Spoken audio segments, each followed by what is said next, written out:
कोल्हापुरातील आर के नगर इथं राहुल खाडे हे आपल्या कुटुंबियांसमवेत राहतात. रविवारी याच परिसरातील एका बागेत खाडे यांचा 6 वर्षाचा मुलगा पृथ्वीराज हा खेळण्यासाठी गेला होता.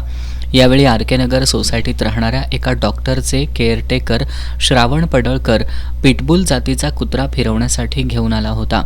यावेळी कुत्र्यानं अचानक पृथ्वीराजवर हल्ला करून त्याला जखमी केलंय. सध्या पृथ्वीराजवर CPRमध्ये उपचार सुरू आहेत. दरम्यान या प्रकरणी खाडे यांनी दिलेल्या फिर्यादीवरून श्रावण पडळकर या केअरटेकरच्या विरोधात करवीर पोलिसात गुन्हा दाखल करण्यात आलाय.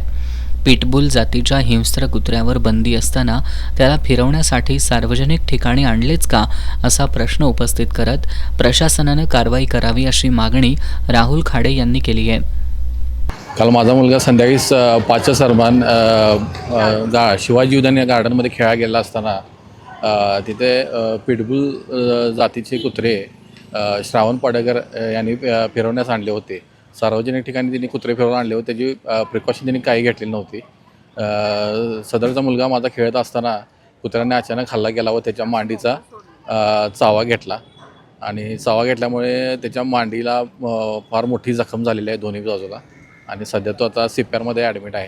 तर अशा प्रकारे आणि त्यांच्याकडं त्या कुत्र्याबद्दल काही त्यांचे वॅक्सिनेशनचे डिटेल्स पण नाही आहेत आणि सदरचे कुत्रे हे बिपिन गोंजर या सरांच्या मालकीचे असून त्यांनी त्यांच्या केअरटेकर श्रावण पाडेकर यांच्याकडे त्याचा केअरटेकरसाठी ठेवलेला आहे.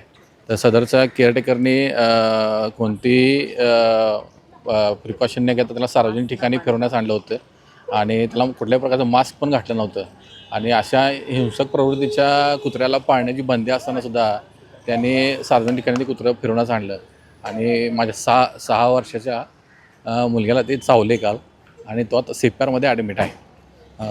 अशा प्रकारचे बंदी असताना अशा प्रकारची हिंसक प्रवृत्तीची कुत्री पाळणे व त्यांना कुठलेही प्रिकॉशन न करता त्यांना सार्वजनिक ठिकाणी फिरवण्यात आणलं जाते. त्यामुळे आज त्या मुलग्याच्या जीवाशी धोका निर्माण झालेला आहे.